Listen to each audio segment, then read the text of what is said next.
Meanwhile, tell us what you're most excited to hear about. Well, tons. I can tell you that today, all day, the conversations that we're going to be having, whether it is with top global majors, NVIDIA, OpenAI, Google DeepMind, or the top investors you see on this stage who have been thinking about how investing in the AI era is going to change. I think these are conversations that are going to be very, very defining, and the world will be a different place in the next few years, and it's very important that we bring these perspectives out and we have these conversations. So that's what we're excited about. I think we are waiting for Aakrit, but we can begin if he's going to take a bit longer. We are waiting for Aakrit, but we've also got NDTV Profit's executive editor and head of markets, and Neeraj Shah, who's joining us in just a minute. That's his chair right there. And I'm very excited about this because you're probably going to be talking about ideas that are yet to come to the primary markets and eventually to the secondary markets. So Neeraj and Shweta, over to you. I think given the excitement about the space, we could have done this standing also. Right. Exactly. All right. So investing in the era of AI. That is the theme of today's panel and discussion. And we have a star cast, literally, the who's who in the investing world with us here to talk about what they're thinking, how have trends changed, and what can we expect going further.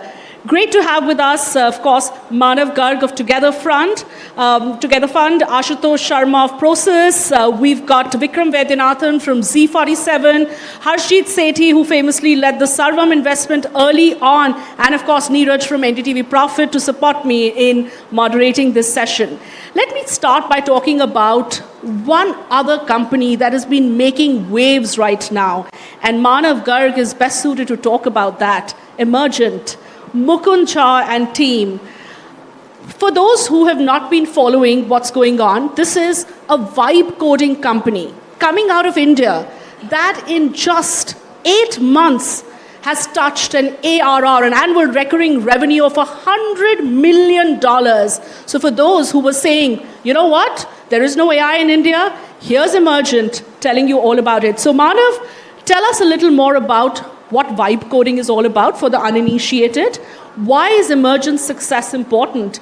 And how this is going to be an inflection point for India and AI? All right. So first of all, I am feeling really, thank you very much, Shweta, for having me here. I am feeling so proud that we have one company which is out there. It is not only the fastest growing company in India, it is the fastest growing company globally.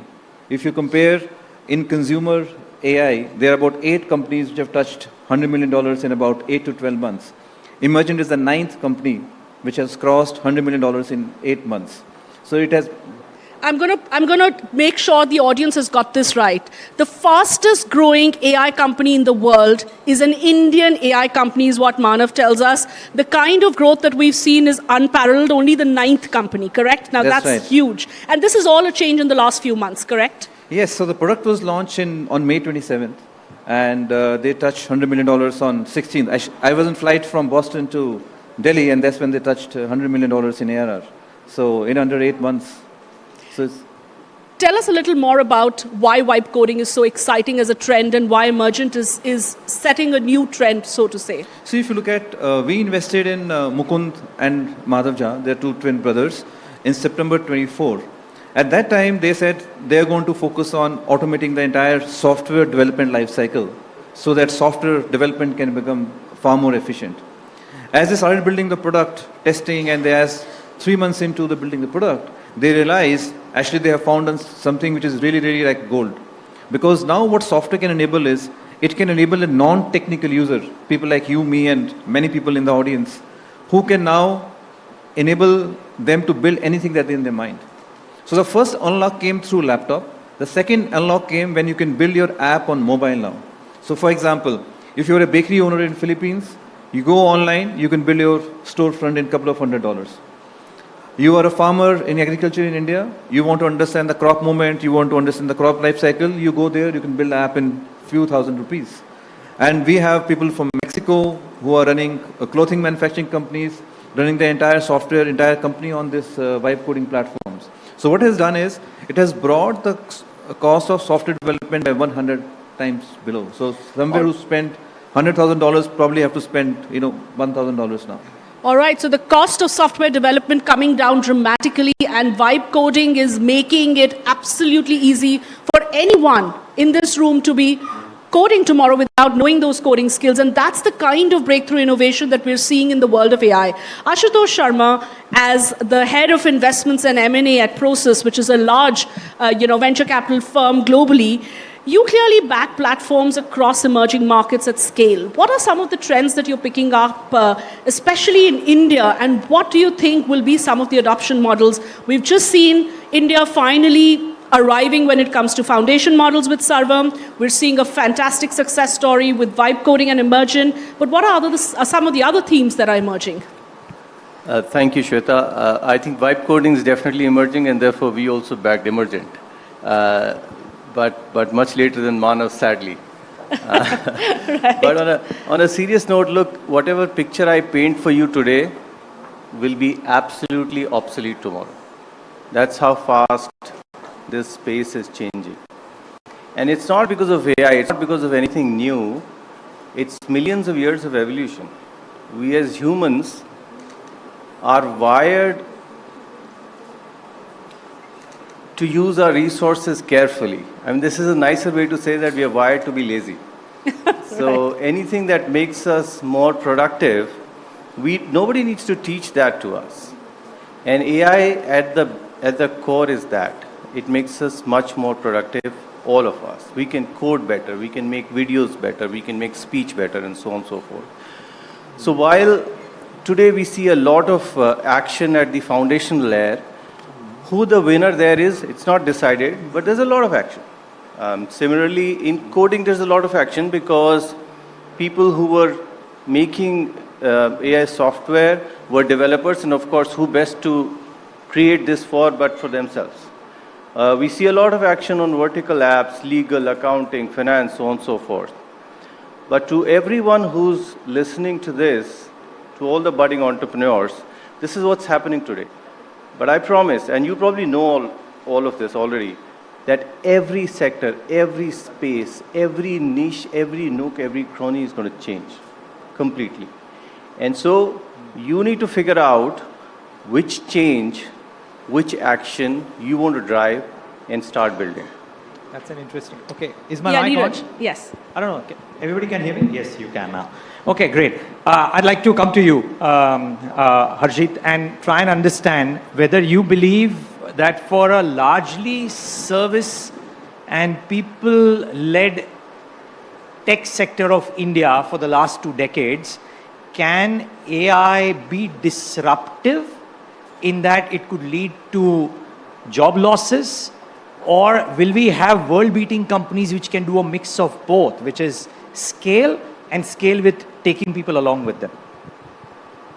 I think this is a little bit of the crossroads India is at this point. The technology is real and the technology is going to be disruptive, whether we like it or not. And there's this term that lots of people have been talking about, the Jevons paradox, which is to say that if the cost of something drops dramatically, then actually we just create more things to fill up the void, right? And so we should assume that services is going to change. A lot of automation is going to be possible.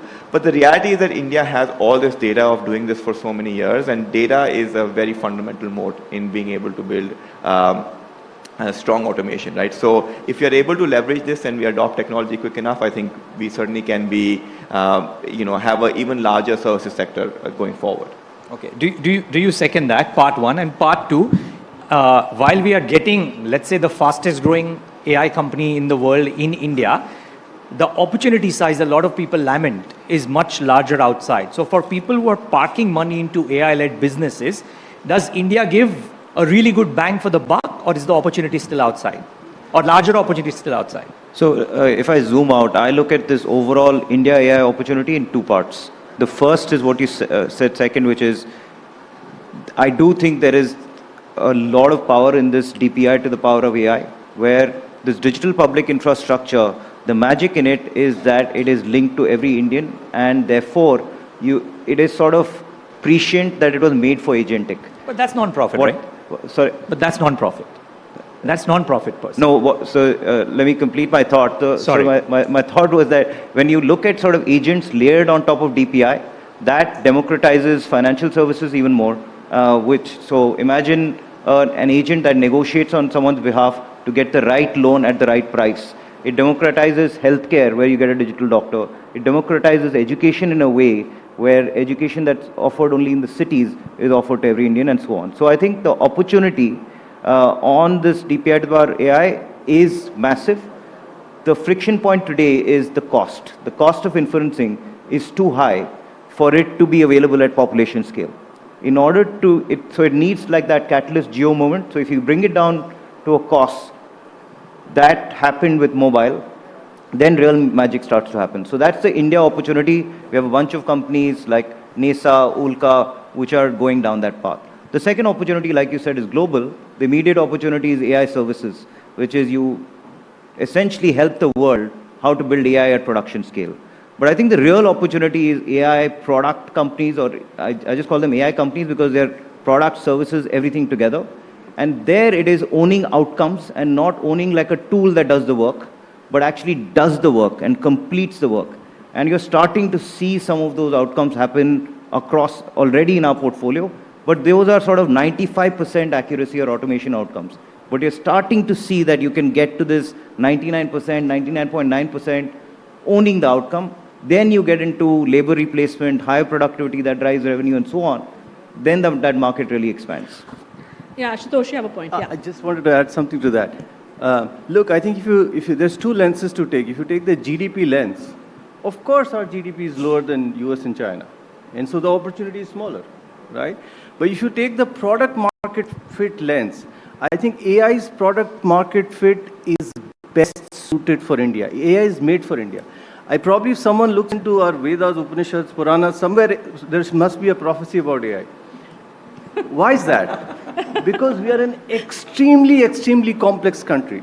We are very diverse, 22 languages, I know 30 languages, there are probably 100,000 dialects and so on and so forth. We come from various different demographic backgrounds, right from kind of a government school going kid to the best school in Mumbai, in South Mumbai, South Delhi, and so on and so forth. The only leveler will be technology. And the only leveler will be technology that can be custom to me, my learning needs, my health needs.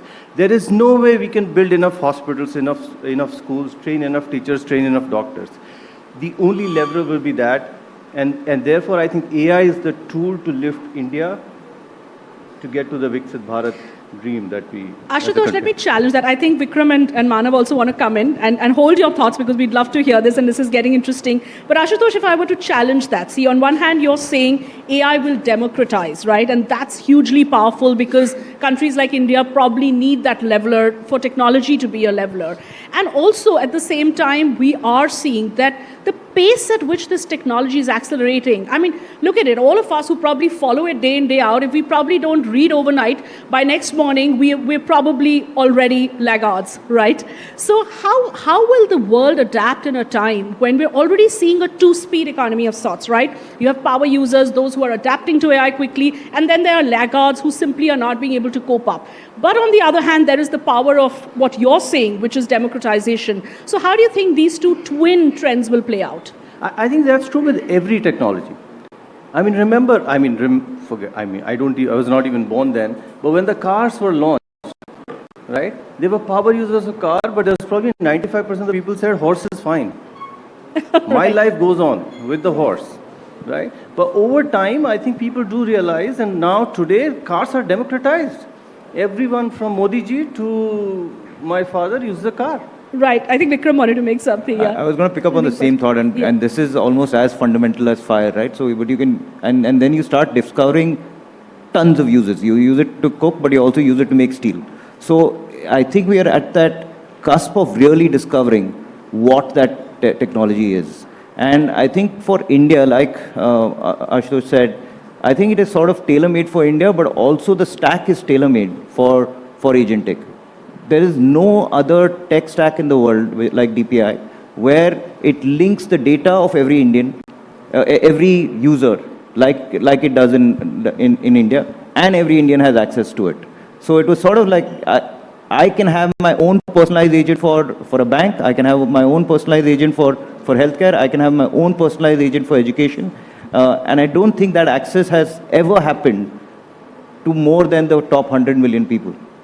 Yeah, I think just wanna Harsh and Manav both jump want to in on come this. quickly. Well, I have a slightly different point of view than yours on this. I think there's a lot of progress on AI and everything on the frontier is changing rapidly and there's lots of research.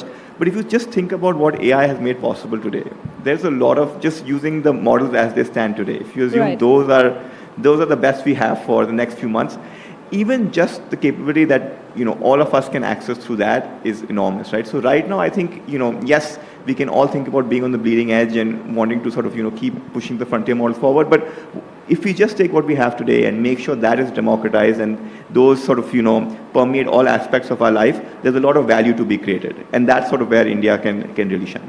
Great. So even with what we have right now, it's enough It's to great. keep us We don't going. necessarily have to be on the cutting edge. Manav, yeah. I think to me the fundamental question is a bit different.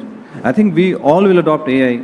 I think if you look at it for OpenAI, Anthropic, and for Emergent, India is the second largest market, by the way. 13% of the user of Emergent or users and revenue is from India. I think the larger question is, what is the market share this time an Indian company can take? I think in the past waves as well, whether it's internet or car waves also, it's always the MNCs who have come into India and actually taken most of the revenue away. I think the larger question is, I think it's at a country geopolitics war level. If we don't have indigenous companies who are actually becoming global in this wave, I think we'll have a challenge. All right, when you have a panel, Neeraj, go ahead. You had a question. Yeah. No, just a follow-up to that, Shweta. So Manav, to you then, is there a possibility that in the next 5 years, we do that? Because as of now, the MNC companies are the ones which are building the tools on which maybe service companies might do that. Infosys doing that tie-up with Anthropic yesterday, for example, right? So will India carve out niches, or could we have global scale companies which have a moat, a true moat in AI? Yeah, so that is what actually the Emergent model is showcasing. The Emergent is showcasing. So what is that model? India has an opportunity on top of the frontier models, right, which is application layer. So what Emergent is an application on top of Anthropic and OpenAI and many other frontier models. So I think that is where the fundamental innovation has to happen. So what is the innovation that Emergent has done? They went after production-ready applications, which a frontier model cannot do today. So once you find innovation in a horizontal, that is one way to build a company. Now the question comes, in addition to a fundamental insight, what else do you need? So what has gone right for Emergent? If I can say, okay, Emergent is a model which we can replicate many more companies, is that, first of all, a deeply technical team which can solve a very, very deep technical problem, which is competing at a world scale, the valley scale. Number two, culture of working almost 16 to 18 hours a day continuously. It's like I sit with them, 2 to 3 days a week. They work 16 to 18 hours non-stop, shift daily, and their intensity is same as what OpenAI and Anthropic would be. And number three, capital availability, right? So what we have done when we invested in Emergent, we wrote a 5.5 million seed check in September 24. That time, most of the funds were not writing very large seed checks. And subsequently, of course, they have raised capital to raise $100 million. And if you look at OpenAI and Anthropic today are also raising, $40 billion, $100 billion capital perhaps over a period of time. I think these things have to come together. And that is where government support is also going to be very, very important to get there. I think without that, I think we'll end up becoming all beholden to foreign companies. I'm sorry to say that, but that's where we are going. Yeah, and I want to take forward that theme before I also come to the risks, which is the role of government, right? We have been in active conversations at the Startup Policy Forum with policymakers, with the Ind.AI mission, with METI, talking about the important role governments will play. And there are twin sides to that. Number one is pure infrastructure, the compute, right? And is the government empowering innovators enough with that infrastructure? And the second, of course, is the other side on regulation. How much to regulate this technology that clearly nobody is keeping pace with, and how do you do that? It's a hard job for a regulator. It's tough to be a regulator in today's times. So first, any of you would like to talk about the infrastructure and government as an enabler. How important is that role? And are we being able to do enough? Or is it still that India is playing catch up? So I think in addition to the points that you made, Shweta, on compute and research, which India is obviously behind, I think one thing we forget that capital is also an advantage in this case, because all these things need massive amount of capital. If you look at what Trump did, he went to Saudi Arabia or to Middle East, got all the capital into the US. SoftBank is investing in the US. So I think we also need a capital of different scale. And that brings me to the concentration risk, because if you're not pumping in the kind of capital, and the government's thinking is a little bit of a wait and watch, because just the sheer hundreds of billions of dollars that are going in, I mean, is that the route India should follow? See, I don't think government alone can actually invest so much of capital. I think it's how do we market our country? How do I make believe that India can produce those global companies? I was speaking at Harvard before this. There Chinese are saying we'll build companies which are global scale and we'll compete with the US. India is not saying that. So India will have to attract capital from outside. Correct. Enough capital is available. I don't think we can depend on government to give all the capital. All we want is India to be marketed, and founders have to come together and showcase that we can build the companies. It's a global race. It's a global race. That's a big point, Vikram. So, firstly, asking venture capitalists who think as a startup scale to talk about the macro is very dangerous, but I'll still venture an opinion. I think the cost of compute is fundamental to drive the pace of innovation for the country, and that's something that the government can play a big role. I think this time we could play our cards a little bit smarter, because as this technology is coming into the market, we are already the second largest market of scale for everyone, and therefore we need to make sure that investments are made on the country's behalf by people who want to use this market. And I think that's how we can play our cards a little bit smarter, and therefore driving down the cost of compute, which I do think if you offer that cost of inferencing to founders in the market, they will create magic with it.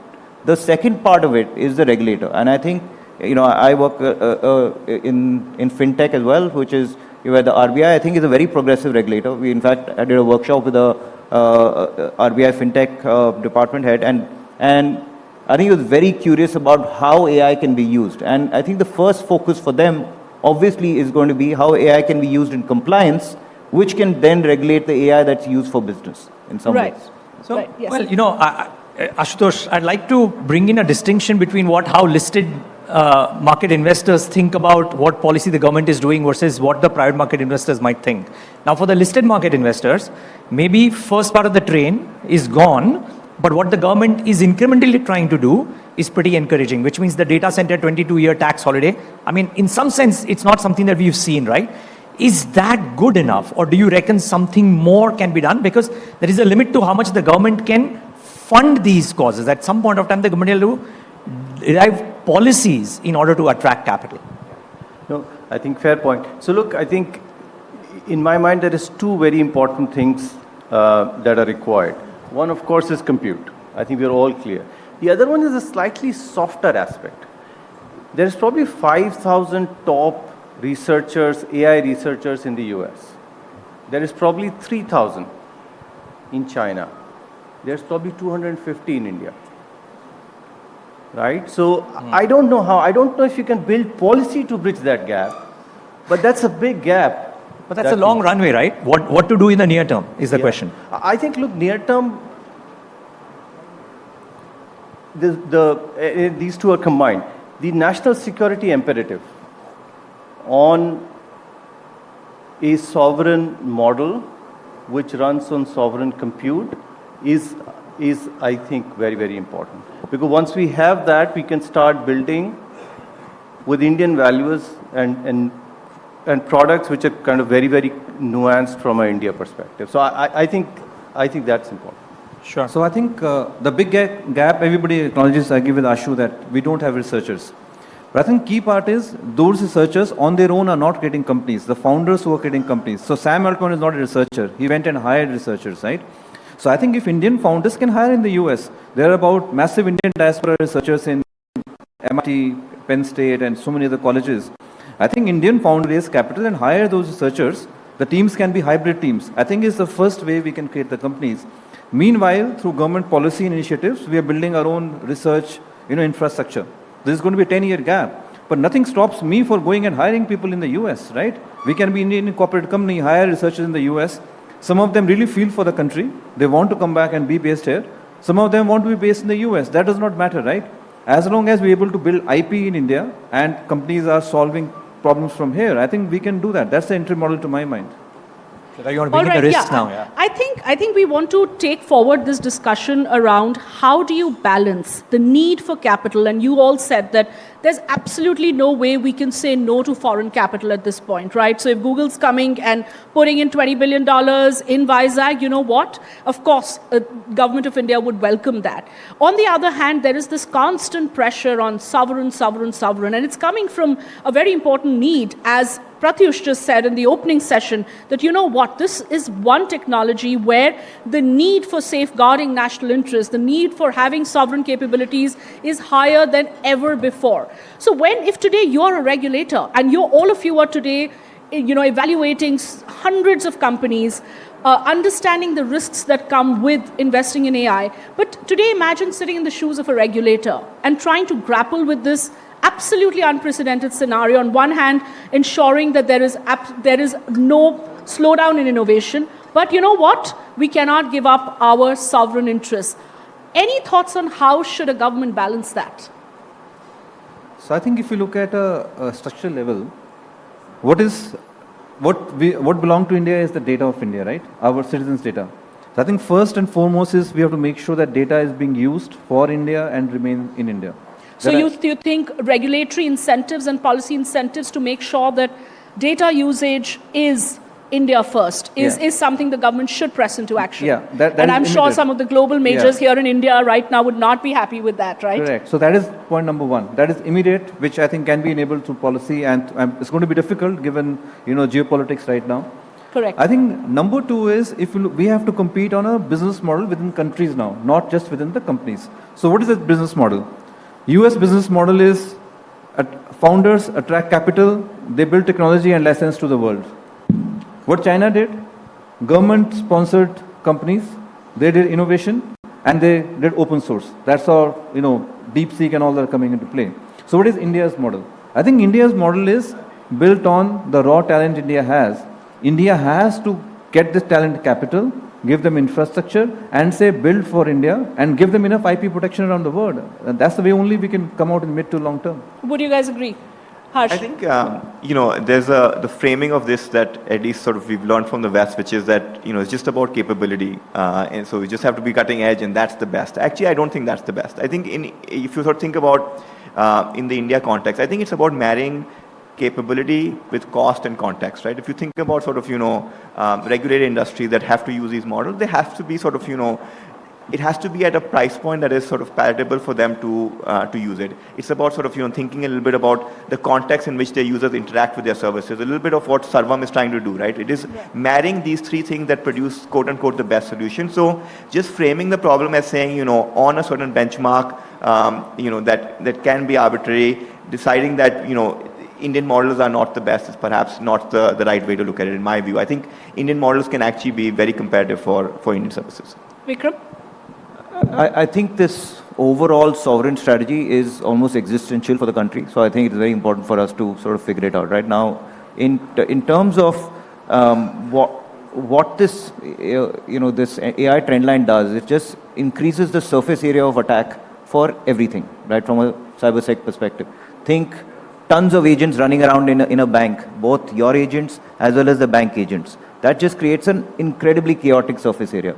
So I think one is investments on that surface area of attack are actually super important from a top-down perspective. The other is, I think if we just keep aping where the West potentially is driving use cases for AI, then we might fail, because the power of the tech is to potentially direct it in ways that the West might not, right? That's how we ended up with UPI, right? So you have to direct it in ways that actually drive use cases, whether it's health, whether it's education, in a way which helps us much more than the West is doing. It's hard yes, to, Ashu. Sorry, I was just saying it's hard to opine on sort of what the government should do.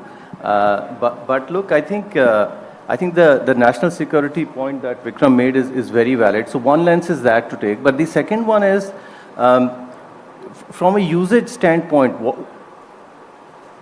this is such a unique space. There's a lot of capex that is required here in this case before the product becomes real.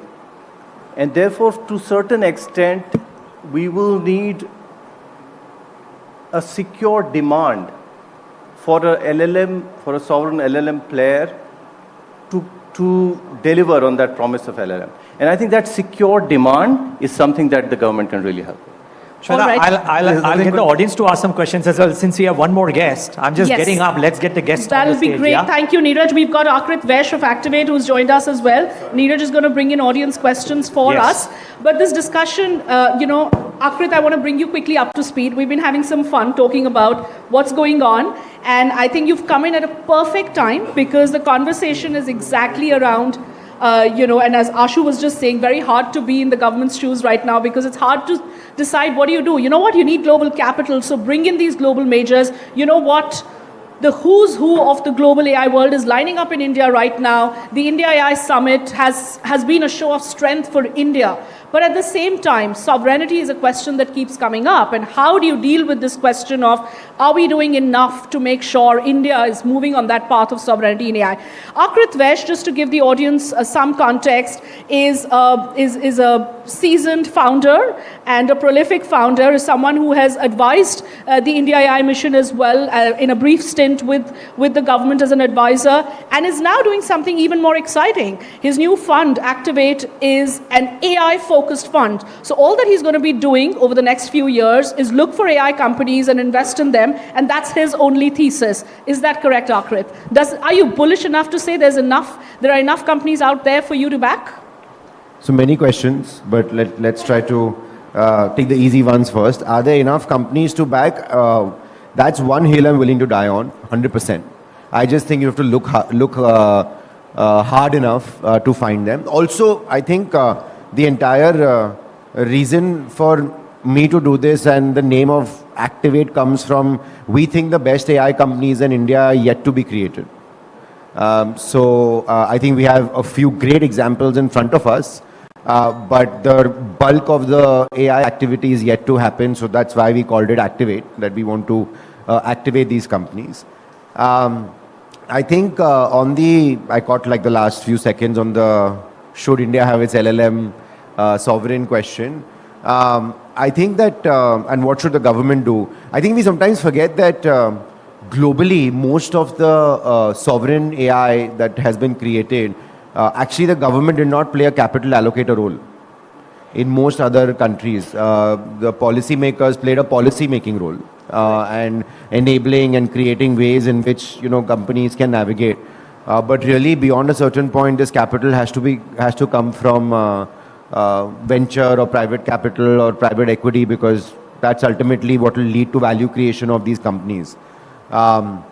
Ironic, we're sitting here at 11 o'clock because in an hour, Sarvam announces their sovereign LLM. Absolutely, and Pratyush was here this morning. We had Shiv, in fact, do a fantastic session, Aakrit, where he did a lot of demos, his glasses. So it's actually a moment in time that we are seeing right now. It's almost goosebump moment, because you had Pratyush here opening the Ind.AI Summit of NDTV, doing that demo, going to Bharat Mandapam, and going to be launching. You're just coming right from there. We're all part of this moment and this conversation right now. But to me, what is most exciting is how quickly trends and sentiments change in this AI world.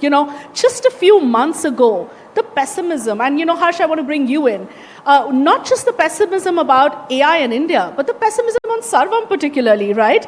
There were naysayers, there were critics, and today everyone's a champion. So I just want to understand that, is this not a bit disconcerting also, because I think no one can be doing crystal ball gazing anymore, and it's all about wait and watch. I think what we have to understand is that there's two types of companies, right? There is all the application layer companies that build on top of these models, and then there are research companies, which is sort of, what Sarvam and OpenAI and others are. And research just fundamentally takes time. And so the patience that we as an ecosystem need to show companies that are actually trying to push the ball forward on research just needs to exist in the ecosystem. We just cannot expect fundamental innovation to happen overnight. These things take a lot of time, effort, capability. And I think that's sort of what Sarvam has demonstrated, that actually India has the talent. It may not have as many researchers as the US, or it may not have as much capital as the West, but actually we have some very smart people that understand India the best, and that they can actually build some pretty phenomenal things. We're going to bring in audience questions, and Neeraj, those who are interested in asking can start raising your hands while I quickly do one quick round of questions. But Neeraj, it'll be great to have audience. One quick round to each one of you on the one big risk that you're seeing right now, or the risk that anything that's worrying you, giving you sleepless nights, or something that you see as a risk that we're not talking about enough. Very quick, and then we're going to go to audience. Manav, I think the starting. biggest is the guardrails of safety.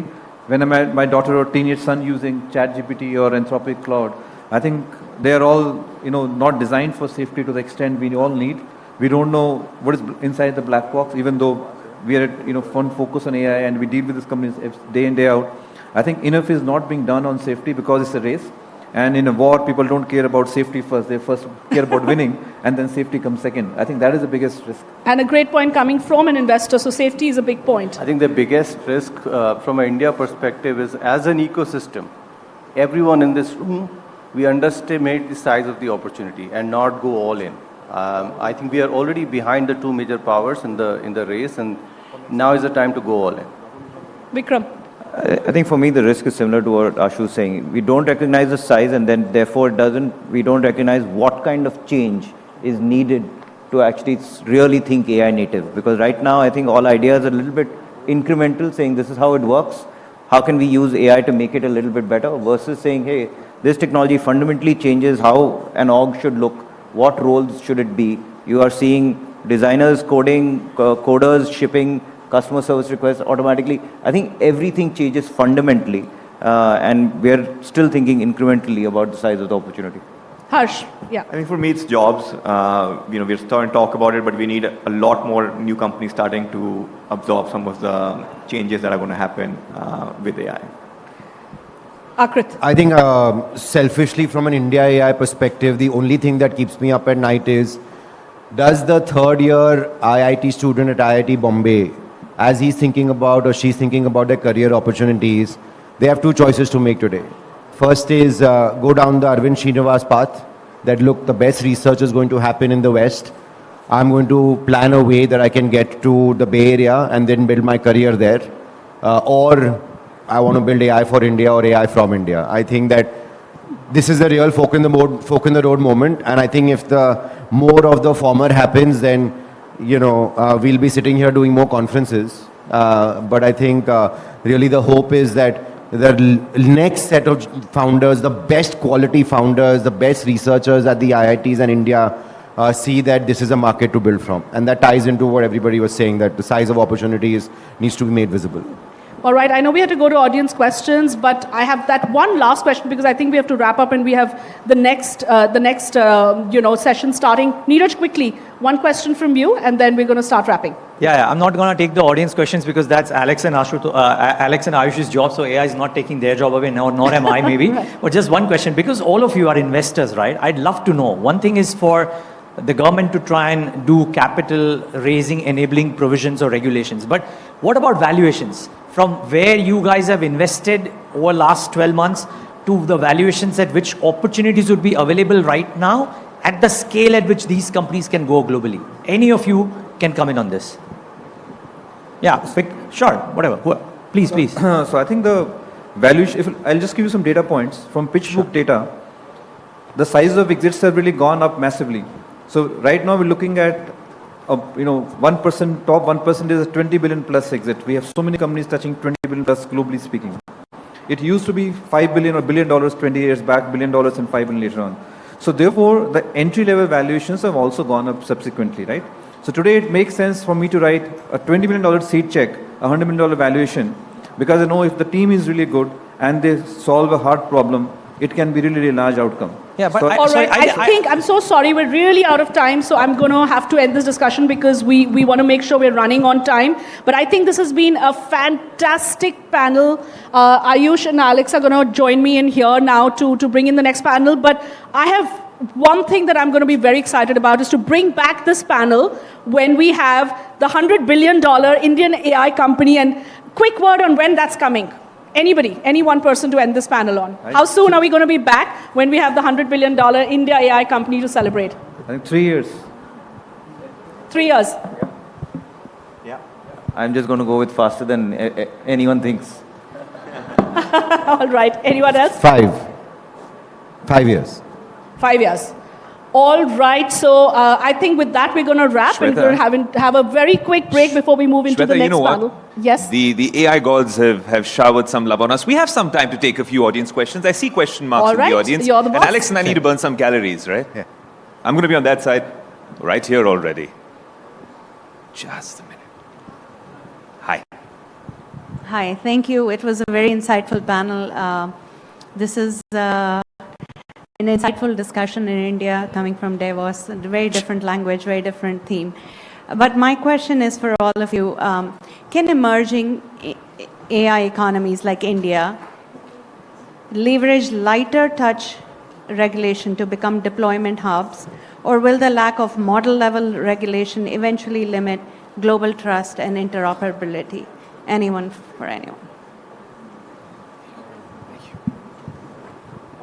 Whoever, either of you can take. I didn't understand the question actually. Sorry, you want to repeat your question, ma'am, very quickly? 30 seconds? Yes. Can emerging economies like India leverage lighter touch regulation on AI as Europe is doing model level AI, or should we as investors be skeptical about the regulation curbing the investment returns for us? Yeah, so I think you're trying to understand what role a regulator can play. Like in Europe, UK and Europe probably is heavy on regulation as against India, which is light touch. I think if you look at India has always been a market-driven economy. And regulator has done fundamental work on it. For example, if you take a biggest innovation on payments, which Vikram was talking about on UPI, where government created digital infrastructure and let the market decide who the winner is. And the foreign capital came in and we have a very, very vibrant financial inclusion ecosystem now. I think similar for AI, I think the model for India would be a light touch regulation and then market-driven forces where we attract capital, we use our talent, and we use, and as Aakrit was saying, guide them towards creating companies which is good for India and create sovereign from there. I think that's the way India model has worked to my mind so far and will also work going forward. I think a regulator will set priorities and guardrails. And right now they're figuring out what the priorities should be and what the guardrails are. And then you sort of tweak from there versus, adopting one model versus the other. Okay.